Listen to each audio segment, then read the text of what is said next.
Welcome to the World Shared Practice Forum. I'm Dr. Jeff Burns, Chief of Critical Care at Boston Children's Hospital and Professor at Harvard Medical School.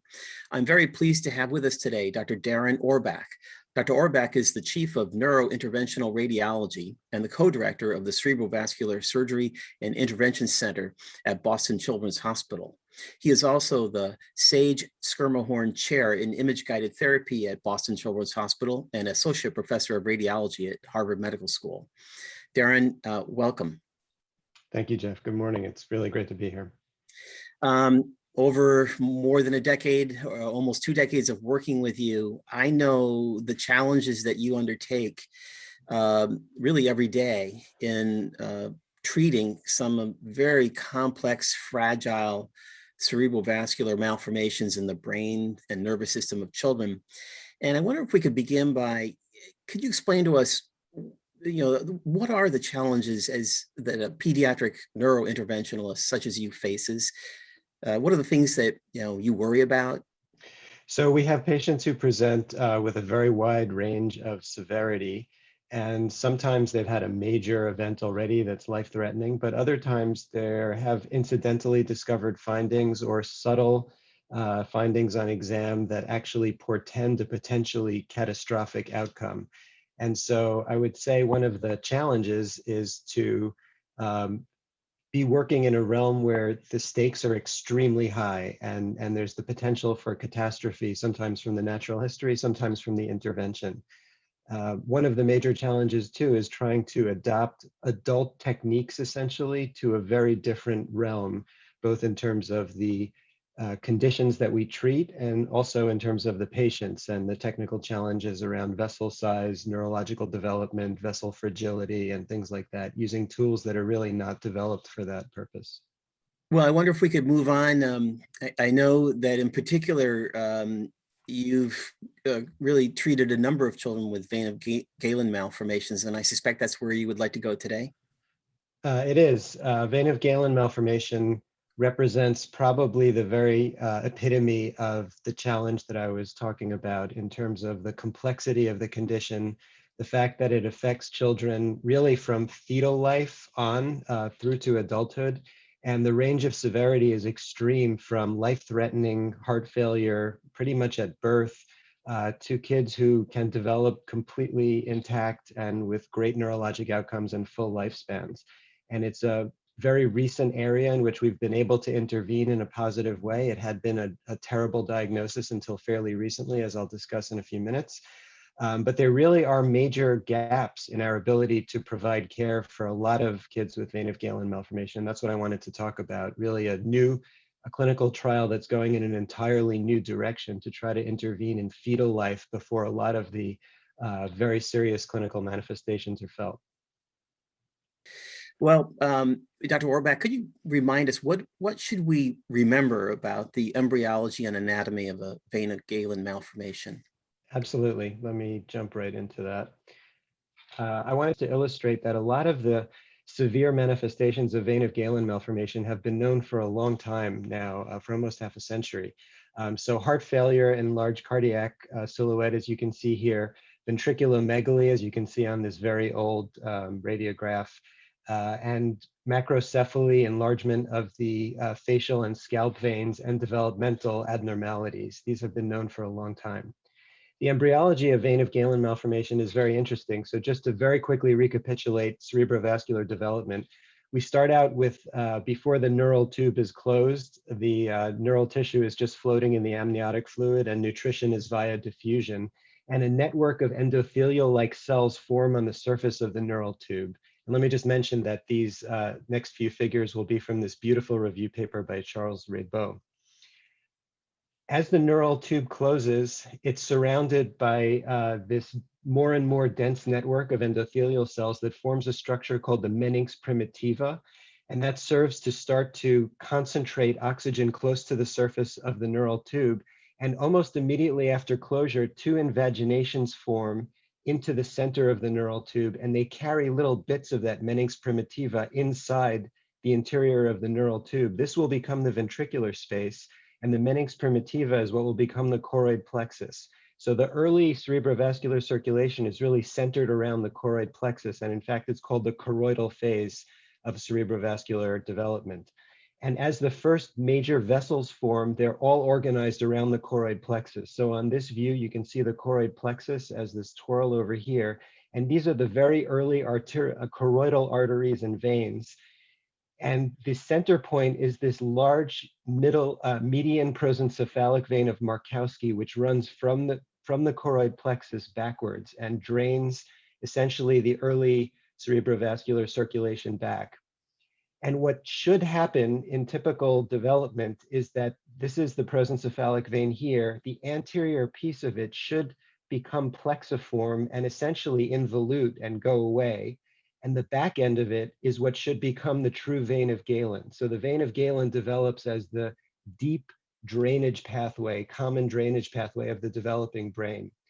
However, in patients with a vein of Galen malformation, this process never happens. And the reason for that is that early arteriovenous communication is formed between that prosencephalic vein and those early choroidal arteries, and that just persists. And so here we're looking now at a sagittal view. So here's the front and here's the back. And this is now the prosencephalic vein, which starts to get very bulbous as there's more and more flow into it from these arterial feeders that are coming in. The arteries that are feeding the prosencephalic vein are the very first arteries that form in the brain. And essentially it takes over the brain circulation and doesn't allow the normal vein of Galen to develop at all. And that's what develops into the vein of Galen malformation.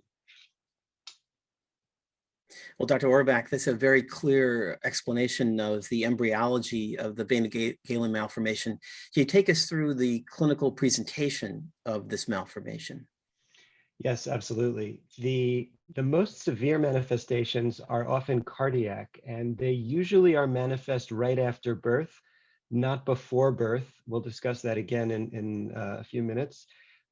But essentially, because of the very fast flow and high volume flow through the malformation in the brain, essentially it puts the newborn into a state of high output heart failure, which is usually manifest, especially with right ventricular hypertension, pulmonary hypertension, and eventually left-sided cardiac failure as well. And the pathophysiology of that has really become much better understood in the last few years. Here's an example of a paper showing some of the classic findings that we see. So you certainly get ventricular enlargement on ultrasound. You can see dilatation of the superior vena cava, which is bringing all of that blood back from the brain into the heart compared to the inferior vena cava, which is normal caliber over here. You get actual reversal of flow in the descending aorta because there's so much sump effect pushing blood up to the head that you actually reverse the direction of flow up the aorta, which itself can cause ischemia to the abdominal organs as well. That's the most severe initial manifestation, but coupled with that are other things such as ventriculomegaly and hydrocephalus. This is an interesting case of a patient of ours actually who had their vein of Galen malformation treated, and it's essentially completely thrombosed with no more flow, and yet you can see massive dilatation of the ventricles here in the face of a treated vein of Galen malformation. Typically with treatment of the malformation, the ventriculomegaly dissipates, but this can become an issue to deal with. And finally, one of the most dreaded consequences is this, which many people call melting brain syndrome. And the etiology of this is thought to be some combination of arterial steel and high venous pressures in the brain. And what essentially happens is you start to accrue parenchymal injuries to the brain that become accelerated and very diffuse. And this is a very dramatic example we had a few years back. This was a baby born in Florida who was med-flighted to us for treatment.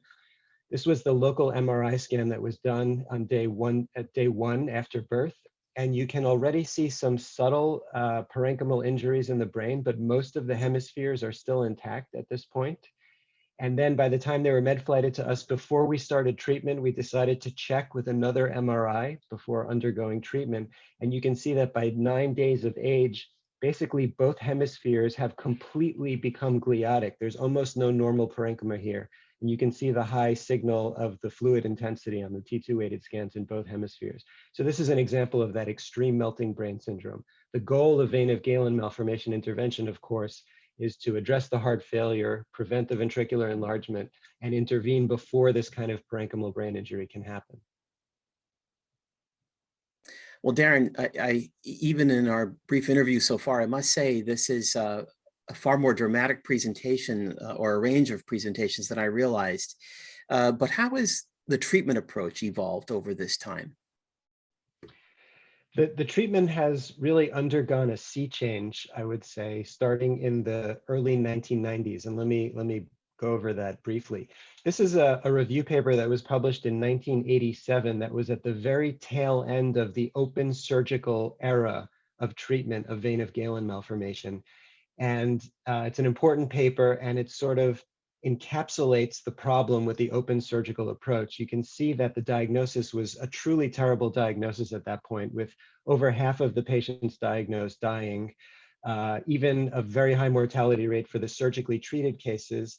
And the worst part is that the neonatal patients, who remain the most difficult to treat, had a mortality rate of over 90%. So really, there was just not effective treatment for the patients back then. And what happened in the late 1990s, in the late 1980s and the early 1990s was the development of endovascular approaches to this condition, which have really revolutionized the kind of care we offer. That was pioneered by Pierre Lajeunias and his colleagues in Paris. And this was a paper he published before his unfortunate death, actually, describing his cohort of hundreds of patients. And the numbers are really significantly better than they were with surgical treatment. So you have a very high proportion of survivors and a very high proportion of patients who are neurologically normal on follow-up. Here you can see 74%. And let's just go over an example to show what the current state-of-the-art treatment is. So this is an actual patient we had several years back. Often, and most times, I would say the diagnosis is made in utero on routine fetal ultrasound. You can see the large centrally located vascular structure with very high Doppler signal on fetal ultrasound. That leads to a fetal MRI scan. And what we're looking for on the fetal MRI scan is that the brain parenchyma is still intact. In rare cases, the brain parenchyma is already injured in utero, and those patients, unfortunately, we really do not have the ability to offer treatment to them. But you see all of the findings that are characteristic here of vein of Galen malformation. The brain parenchyma is intact. Here is the large prosencephalic vein that I described in talking about the embryology. And the baby is typically admitted to the NICU right after birth for observation. And as I'll discuss in a few minutes, the cohort basically bifurcates into two groups. There is a severely affected group that develops overwhelming heart failure at birth and that requires emergent embolizations. That's one group. The other group are the babies who do well in the NICU and who are discharged, and we follow them electively as outpatients for the first few months of life, and we typically bring them back at age 5 or 6 months for elective embolization. So they do not develop the cardiac failure, but they're still at risk for the brain manifestations, and that's the goal of the embolization. Incidentally, those are the patients you will be seeing in the medical surgical ICU, and the patients who are seen in the NICU and treated in the NICU are the more severe cohort. So this is that same patient I was just showing, the fetal ultrasound, the fetal MRI scan. This is now the MRI right after birth, and we can see more detail of the brain parenchyma. Here again is the prosencephalic vein. You can actually make out the network of large arterial feeders coming up here, these flow voids heading right up to the malformation. And you can see that this one has the structure of a single hole fistula with a large vein and the arterial inflow coming in right here. This child did very well for the first few months of life, and so we brought him back at age 5 months, and this is now an angiographic set of images. This is a frontal view and a lateral view, both of a left vertebral artery injection.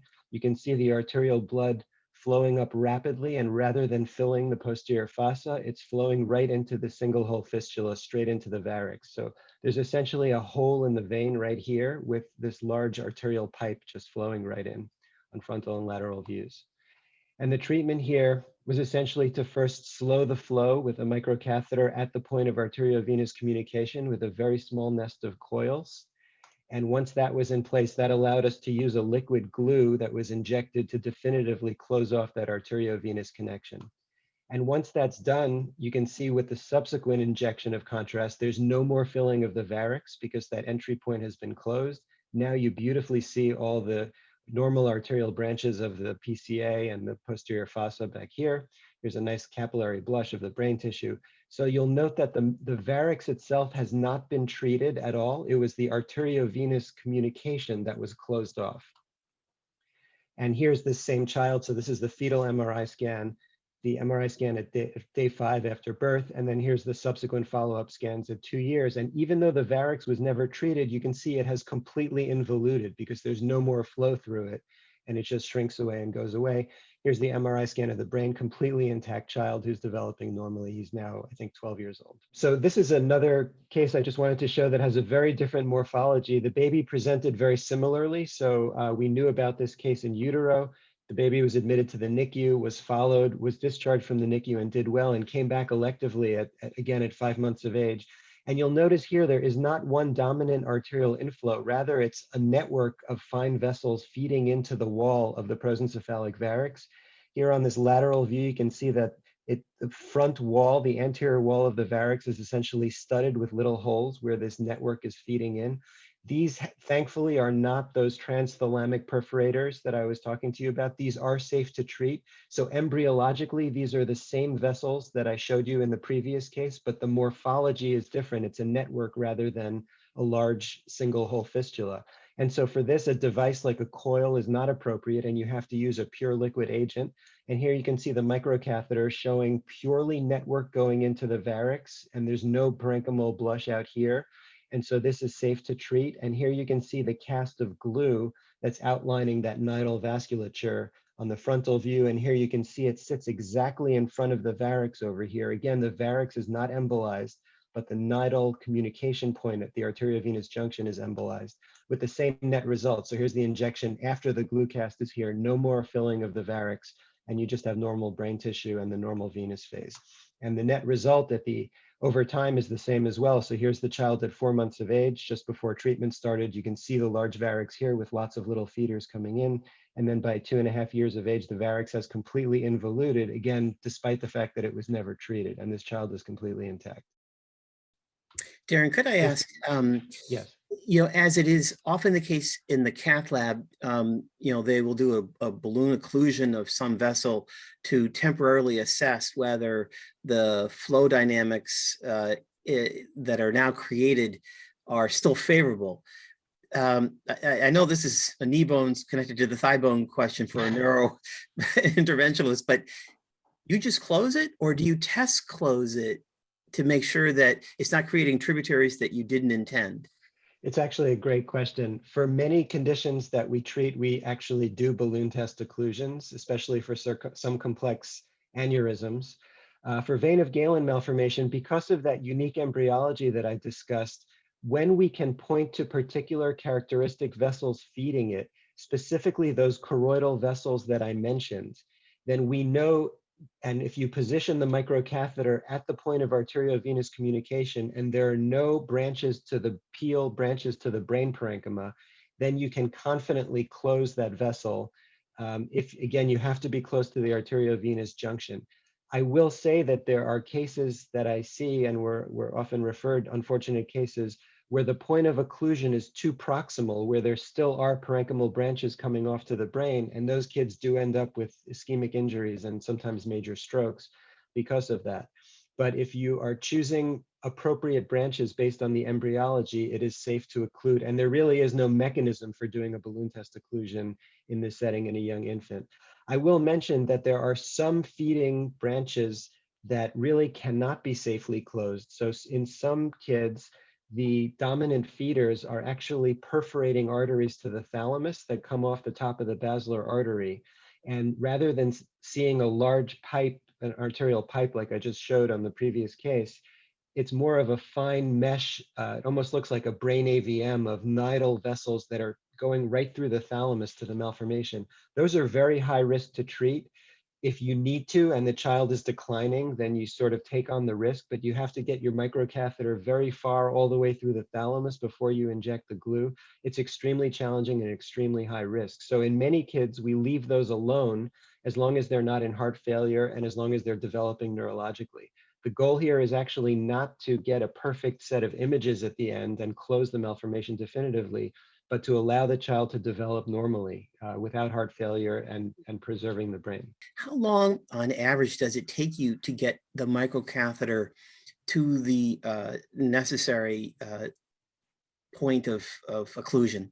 Yeah, so that is one of the extreme technical challenges that we have in the neurointerventional world, especially for the cases where we're working in neonates, where the arterial access is so limited by size and the contrast dose we can give is so limited by the patient weight. So it's definitely a huge undertaking to do these cases in the newborns. In fact, we ask the neonatal physicians to place an umbilical artery line immediately at birth in every baby with a vein of Galen malformation. And then I will typically use that umbilical artery line with a wire in it that I then take up to the vasculature in the neck as my guide catheter, and I'll put a microcatheter through that. Some of the babies have extremely tortuous vessels. They're friable. It's very technically challenging. So it can take many hours to get access. And the technical challenge of trying to close extremely rapid high volume flow in a controlled way using these very small catheters is really a major challenge, I will say.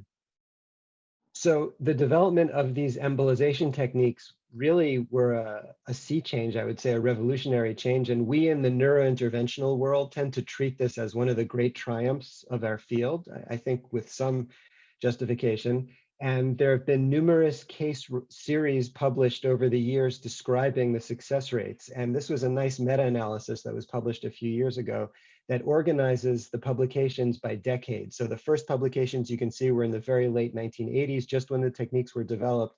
And I wrote in red here the fraction of all patients in these cohorts that did poorly. So either the patients died or they had very bad neurologic outcomes. And in the early days, you can see about just over half the patients did badly.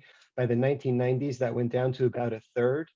And I would say it has remained at just under a third now of patients who have bad outcomes after treatment. So the great majority of treated patients do well, which is certainly great. It's certainly a dramatic improvement over where we were in the days of open surgery. What's been interesting for me, almost from a sociology of medicine perspective, is if you go outside the world of neurointerventional radiology and you talk to the obstetricians and to the neonatal medicine docs, you will hear very different description of the state of the art of vein of Galen malformation. And that is because they are looking at things from the perspective of the pregnant parents. The entire neurointerventional literature reflects that cohort of patients that we choose to treat.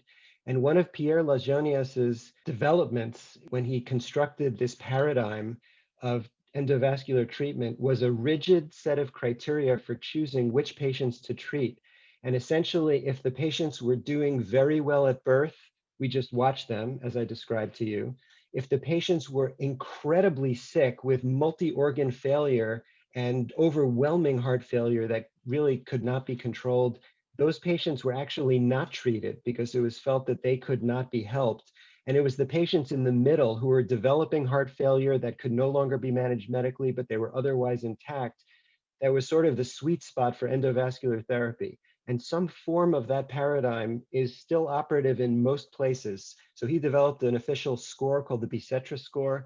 Many hospitals still follow it rigidly. Most places use it as sort of a loose guideline for which patients to treat. But the net result is that there's a lot of patients we end up not treating because they're deemed too sick. And if you look instead at the literature from the OB world and talk to the MFMs, you'll see that there's many, many patients who end up doing very badly and they never make it to the statistics. So there have been several reviews in the last few years looking specifically at the prenatally diagnosed cases and asking from that perspective, what is the chance that a newly diagnosed fetus will actually be born and treated and do well? And it turns out that that fetus has only about a 1/3 chance of survival without major neurologic impairment. That was a paper from 2012. Then 5 years later, another paper using 2 cohorts in Europe found a similar number. Only about 37% of all the fetuses they followed actually survived infancy without significant neurologic impairment. So that was the first sort of hint that the picture was not quite as rosy as we all thought. And then I think there's been foundational work that has come out of the Great Ormond Street Hospital, where because of the nationalized healthcare system, they essentially see every single case of vein of Galen malformation in the UK. And so they have an enormous database of patients over the last few decades. And what they have found is that they have split their cohort into the two types that I mentioned to you. The first is the cohort of patients who are very sick at birth, so the newborns who go into heart failure. And they asked, how does that cohort fare? And it turns out that even at this this center of excellence that's very experienced, with terrific practitioners, they have a 40% mortality rate in that cohort. And of the survivors, half of them have severe neurocognitive compromise. So if you tally those numbers for the newborns who sort of crash because of heart failure and need urgent treatment, they only have a 30% of likelihood to survival to adulthood without significant injury. So I'm going to call that cohort the babies who run into trouble in the NICU, the neonatal at-risk cohort, or NAR. And then the next year, they published another paper about the other cohort that does well in the NICU, and the kids they bring back at a few months of age for elective treatment. And of course, they have a much better survival rate of 90%, although even in that cohort, about 30% of them have a poor neurologic outcome. So I'm going to call that cohort the infantile treatment cohort, IT. So we have the NAR babies and the IT babies. And let me just show you some examples that we've seen, patients we've been referred from outside institutions, just to show how aggressive the condition can be. And this is early presentation before one could even conceivably intervene to prevent this damage. So this is an MRI scan from a 2-week-old, and you can already see that most of both hemispheres has already become gliotic and disappeared. So just some of the frontal lobes have been preserved, the deep gray structures are preserved, but both hemispheres are already significantly injured. There is just no intervention that could have been early enough to prevent this. Here's a 1-day-old MRI. This baby was just born. There are essentially no cerebral hemispheres at all here. This is all CSF. And there again, there's no intervention one could have possibly done after birth to prevent this. Here's another example. This is a 3-day-old. The entire left hemisphere is essentially gliotic, and this is all CSF signal. So there really is a significant cohort of kids who are not being offered treatment that could possibly be effective. And if you take the perspective of the pregnant parents, the chances of a tragic outcome really still outweigh the chances of all other outcomes, despite the advances we've had over the past decades by endovascular embolization. Well, Darren, first of all, I suspect I speak for colleagues around the world that being simply amazed at the work that you and your colleagues do. This seems so delicate, and you have our admiration for what you're taking on. But how do you advance the field from here? So I think because I have shown that many newborns already develop significant neurologic injury early on, and that the cohort that needs urgent intervention in the NICU still has a relatively poor morbidity and mortality outcome, I think it's important to start thinking about intervening before birth during fetal life. And let's just discuss what that might look like. So to do that appropriately, I think it's very important to identify the right cohort. And I mentioned before, there are the two cohorts that I discussed, the infantile treatment cohort, or IT. Those are the kids who do well in the NICU, who are brought back for elective treatment. Those patients are really not appropriate for a fetal intervention. They have a good outcome, only a 10% mortality. There are some cases of poor neurologic outcome, but the majority of them will do well. And this is where the current state-of-the-art treatment really excels, I think. The target cohort are the NAR babies, the ones who will present with overwhelming heart failure at birth, who still have a poor morbidity and mortality. And let me just mention the last cohort that is also not an appropriate target for fetal intervention. That's the severe fetal presentation. I briefly mentioned that some fetuses already have brain injury in utero, and they are also not an appropriate cohort for fetal intervention because we can't offer help to them. They're typically severely impaired, bedbound with constant seizures, and that's just not a cohort that we can really help. And so we want to target this NAR cohort. And the question is there a way to identify this cohort before birth so that we know that we're providing appropriate fetal intervention? And the answer is that there is. So we did a large analysis of all of our neonatal day 1 MRI scans in these babies and systematically looked at basically every vascular parameter you can think of on the neonatal MRI scans. And we identified particular parameters that very nicely predicted which of those newborns were actually developing heart failure and which weren't. And then we took those set of criteria and compared them to the fetal scans in the same babies. And it turns out that we were able to identify a particular parameter that beautifully predicts how the fetus is going to present. So essentially, it turns out that the size of the varix is not important and lots of other parameters are not important. But what matters is to find the point of greatest constriction of outflow of flow from the varix back to the systemic circulation. And the way you do that is you find the shortest measurement along this sinus pathway, and then you measure the width of that pathway at that spot. So this is sort of a proxy for the constraint point that is acting as a plug between the cerebral circulation and the systemic circulation.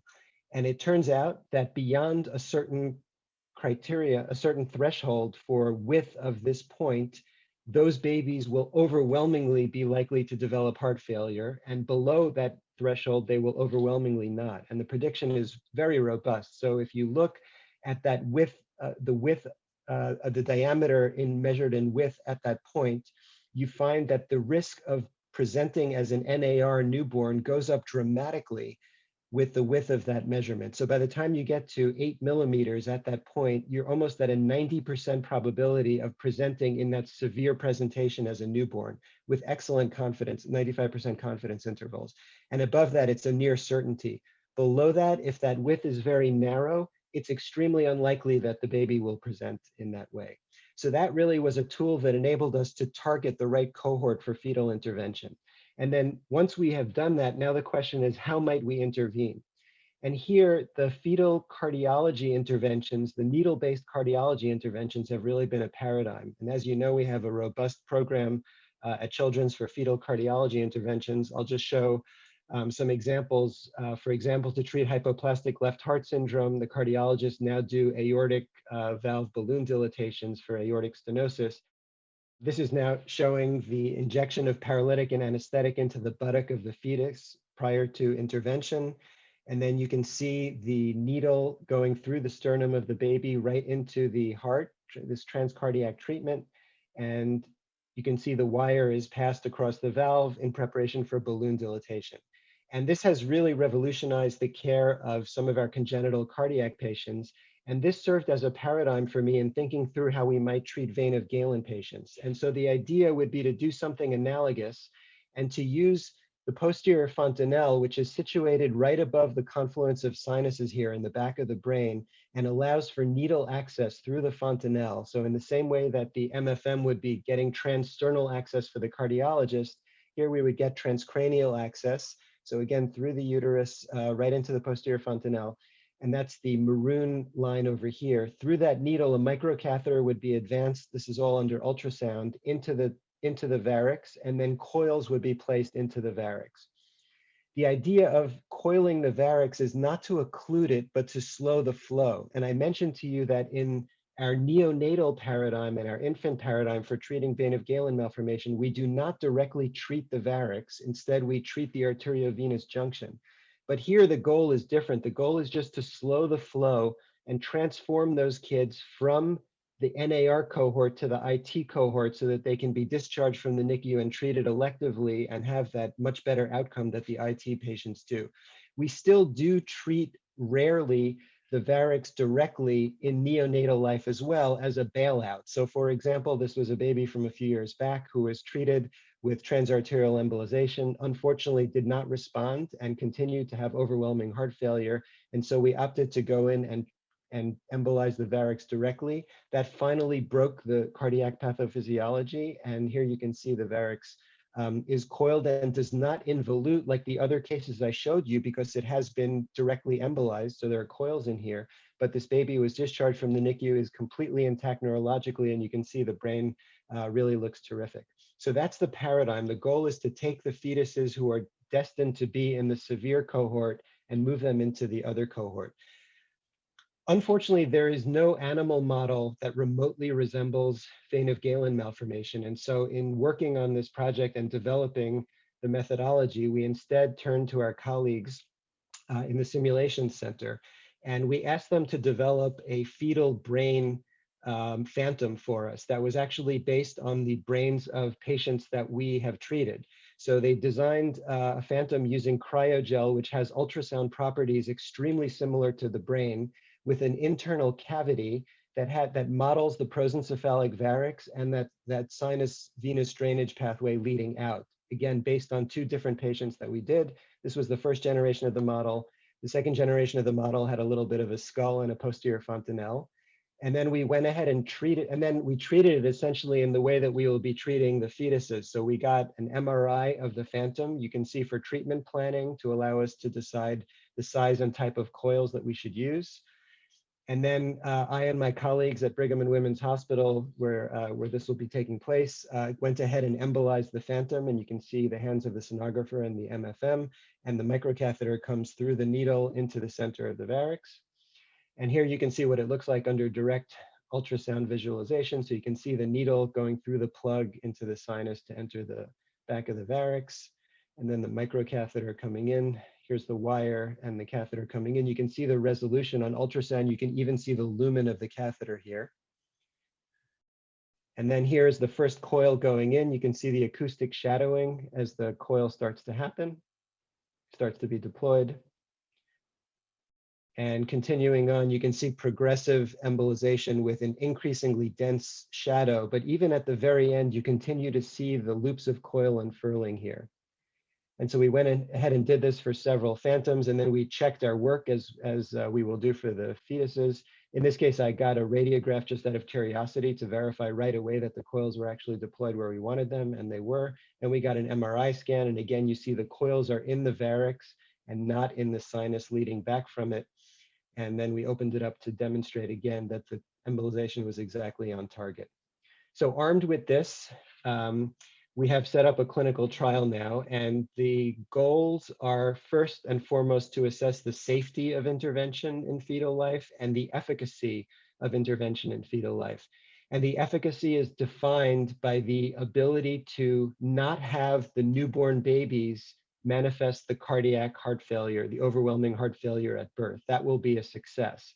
If they continue to need urgent neonatal embolization, that is a treatment failure. There are very rigid safety criteria, both for maternal safety and fetal safety.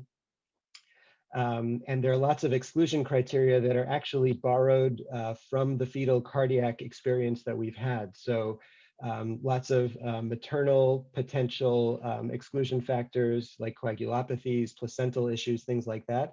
And again, we are targeting the fetuses that are in the NAR cohort. So if there's already extensive fetal brain parenchymal injury, they are not appropriate subjects for the trial. If there's already irreversible non-brain organ injury, they're not appropriate subjects for the trial. Again, if the width of that sinus is too narrow, meaning that fetus is likely to do very well after birth and be able to be in the elective cohort, they are not appropriate subjects for the trial. So we're really looking for that NAR cohort, the newborns who are going to present severely.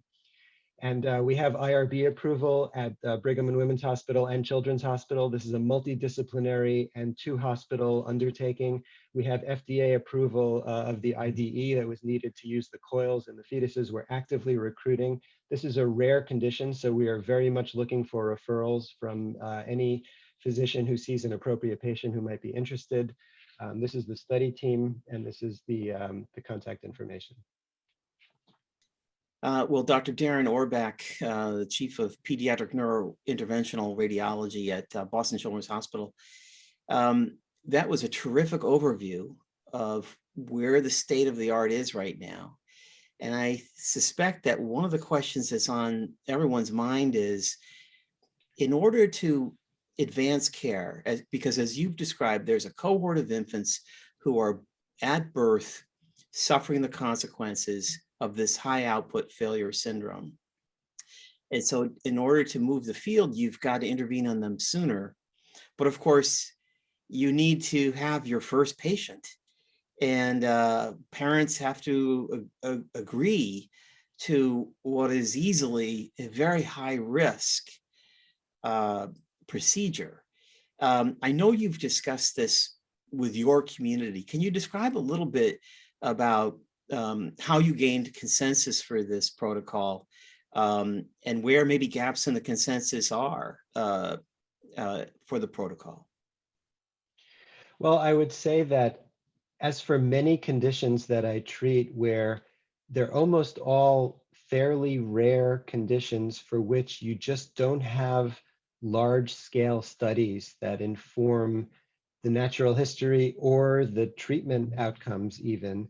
And so it's sometimes decision making is extremely difficult in the field of pediatric cerebrovascular disease, and it really requires absolutely open and honest communication with the parents, with a lot of time spent talking about what we don't know.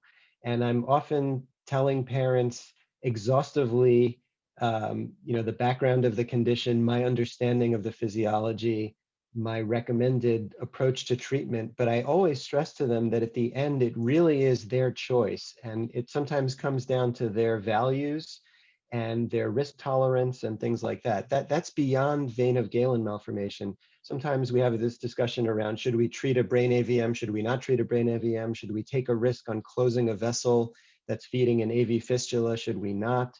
Should we do open surgical treatment or endovascular treatment or some combination of both? There really are not crisp, well-defined answers to those questions. And it's quite common that our families come to us having heard multiple different opinions that contradict each other and that end up being different than the recommendation that we offer. And I have found that the best approach to that is to be completely open and transparent. I'm very quick to tell parents what I don't know and that I'm comfortable with that, but that what I'm recommending is what I would recommend for any child's best interest, whether it would be my child or any other child, based on my understanding of the condition and what we can offer. So to come back to vein of Galen malformation, because we treat a lot of this, and I've done 40 or 50 embolizations a year in the past few years for vein of Galen malformation. So we see the full spectrum of severity. I feel that because we can identify the cohort in utero, I'm very comfortable discussing a high-risk intervention with that particular cohort, because I have seen the tough outcomes that can happen when the state-of-the-art intervention is not successful. And it's an agonizing experience for everyone involved when it doesn't work. If we were not able to separate out the newborns who will do well, then I don't think that it would be appropriate to do this kind of study, and you would sort of have to accept, fate until we had some lower risk intervention. My hope is that the intervention, as I said, will transform the kids from the NAR cohort to the IT cohort, and the study is set up so that after the intervention, we're still offering the same state-of-the-art treatment. So the babies will still be admitted to the NICU at birth. We will still place that umbilical artery line. We will still absolutely intervene in the neonates if needed. The difference is the fetal intervention and trying to avoid that. So there is definitely a jump into the unknown that will be appropriate for some families and not appropriate for others. But I know we're also in touch with the parent community, and there's a lot of interest in seeing if we can push the field forward, because the parent community itself is very much aware of the potentially catastrophic outcomes that can be had here. And of course, this is not traditional sample size, as you outlined. This is a rare condition.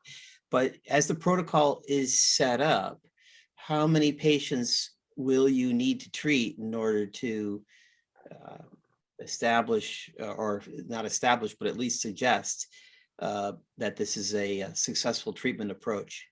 Yeah, so because the fetal MRI is so good at picking out the newborns who will present with a severe presentation, it turns out that you don't need a very large cohort. So if you do the statistical power analysis, a cohort of 20 patients will be enough to establish that we have successfully taken them from the NAR cohort into the IT cohort. So we've set up criteria for establishing confidently in a cohort of 20 patients that either we have the desired efficacy or we don't, because the outcomes are so predictable based on the fetal MRI scan.